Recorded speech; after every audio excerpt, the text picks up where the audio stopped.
Addiction doesn't have to hold you back. A Christmas Story. Chapter 1. The Ghost of Addiction Masked. It was Christmas Eve in the Drunken Tank pub, and Tom was sitting at the bar, rolling a betting slip between his fingers like a cigarette. He ordered his 5th double Christmas spirits and Coke and told the old barman to add it to his tab. The barman passed it across the bar and watched Tom down it in one. "I'll pay it off in the new year," said Tom. The old barman nodded. "How's it going, Tom?" he asked. "Not bad. You don't seem very full of Christmas cheer." 18-1, said Tom, showing him the betting slip. "A horse named Comet. Seemed like a Christmas sign." "It lost?" asked the barman. "Dead last," said Tom. "But I didn't just lose the bet. It was my last £200. I lost all the money we had saved for the presents." The barman sighed. "You know, I remember your father sat in the exact same spot 30 years ago. Your mother used to send you to bring him home."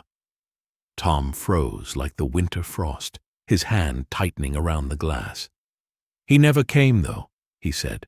"No," said the barman. "You were just a boy, too. Do you remember?" Suddenly, the room around them seemed to shift, and the cozy warmth of the pub gave way to a cold, cramped living room.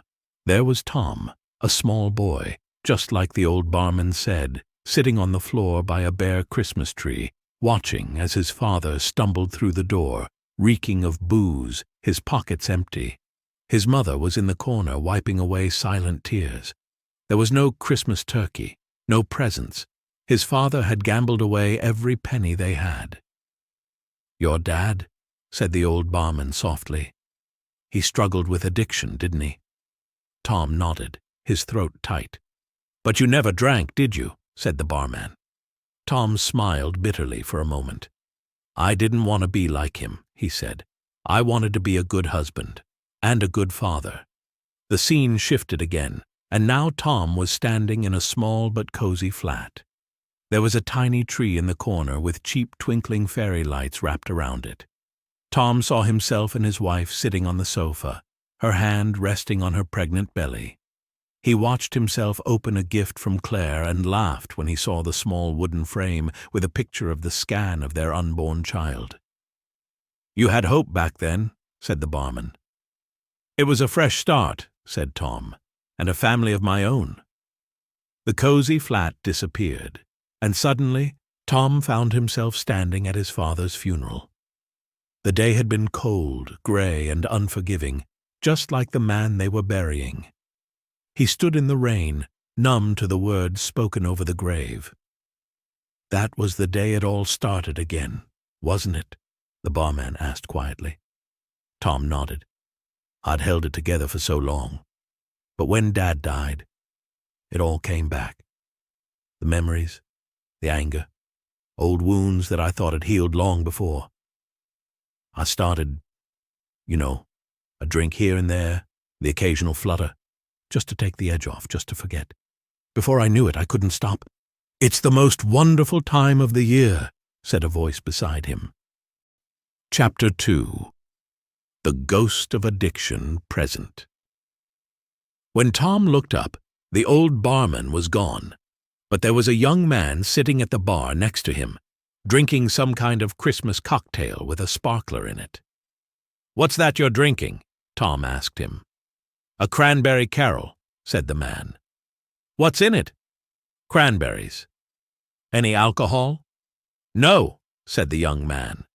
"Humbug," said Tom. "Christmas isn't about drinking," laughed the young man. "It's about fresh starts and new beginnings. Take me, for example. This time last year I was in hospital after overdosing. My mum spent all of Christmas watching over me while the doctors tried to keep me alive." Tom looked away from the young man, a little embarrassed. "You don't need to be embarrassed," said the young man. "I'm not. Let me show you something." Again, the bar around Tom seemed to dissolve, the warm lights dimming until he found himself standing in a dining room, tinsel strung up along the walls. Laughter filled the air, and as Tom turned, he saw a family gathered together. There was an older woman setting the table, her face beaming as she hummed along to the Christmas carols, playing softly in the background.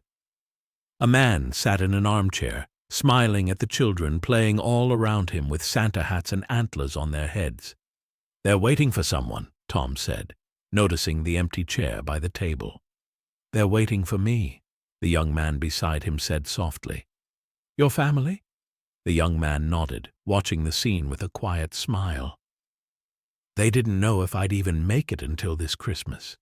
After I overdosed, I checked myself into rehab, trying to get clean after years of struggling." The man in the armchair told a cracker joke, causing the kids to burst into giggles. The older woman, clearly the young man's mother, shook her head, smiling as she prepared the food. It was such a simple moment, but Tom felt its weight. This was what Christmas was supposed to be: family, warmth, love. "They don't look like they're waiting for someone who's been through all that," Tom said, feeling a pang of envy. "They look happy." "That's the thing," the young man replied, his eyes still on his family. "They are. Because I made it through. I didn't think I could, but I did. And now, being here with them, it's the best gift I could give them. Not presents or turkey, just being here, being clean, being me again. My wife's not going to feel like that if I come home with nothing," Tom said bitterly, glancing at the betting slip still crumpled in his hand. Nothing to show but more disappointment. The young man turned to him, his eyes serious now. "What your wife wants, Tom, is you. Not a tree full of presents, not a fancy meal. She wants the man she married, the man who's trying, even if it's hard. She's had enough of the man letting her down." The young man stepped closer, lowering his voice. "What's the worst that could happen, Tom? If you go home tonight, you tell her the truth. No more lies, no more hiding. You tell her about the bets, about the drinking, about everything. It surely can't feel worse than this." "I don't know if I can do it," Tom whispered, his voice barely audible. "I don't know if I can face it." "Face what?" Chapter 3. The Ghost of Addiction Future. Tom froze. The voice sent a shiver down his spine, one he hadn't felt in years. Slowly, he turned. The young man was gone, and standing beside him was a figure he hadn't seen in over a decade.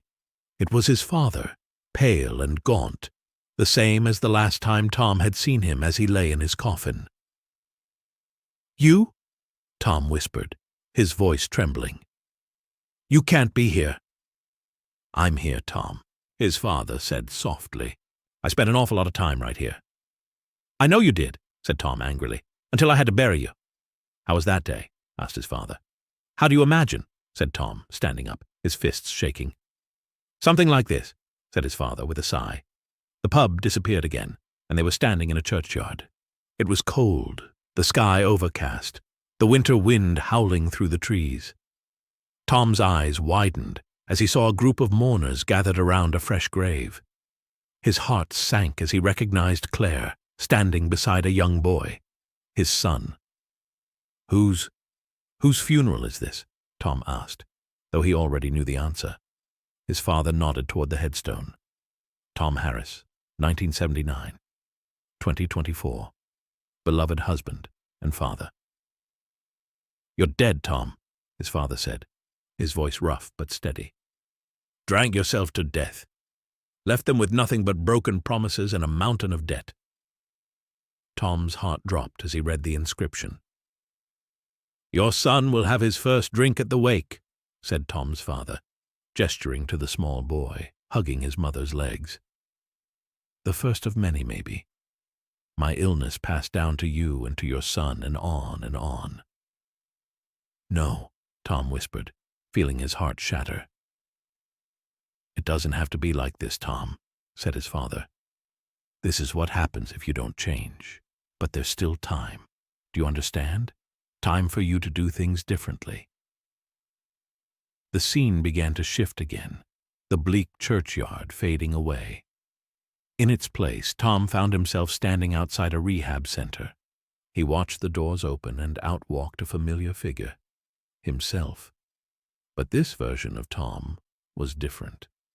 He looked healthier, stronger, with a light in his eyes that had been missing for years. "That's you, Tom," his father said quietly. "After you've been through rehab, after you've done the hard work, the therapy, and faced your demons that have been haunting you." Tom watched as his future self walked down the steps, greeted by his wife and son. They hugged him tightly, tears of relief in their eyes. Their son wrapped his arms around Tom's waist and both were crying. "This is your future, son," his father said gently. "If you choose it, a fresh start, one where you get to come home, be there for your family and rebuild your life. You can give them the Christmas they deserve, not with presents, not with money, but with you." His father was gone, and Tom was once again sitting on the stool, the crumpled betting slip still in his hand. But something had changed. The weight of his past was still there, but now there was something else. Hope. The future he had seen, the chance for addiction recovery, and the life he could have with his family was still possible. With a deep breath, Tom walked out of the bar, the snow falling lightly around him. It was time to go home.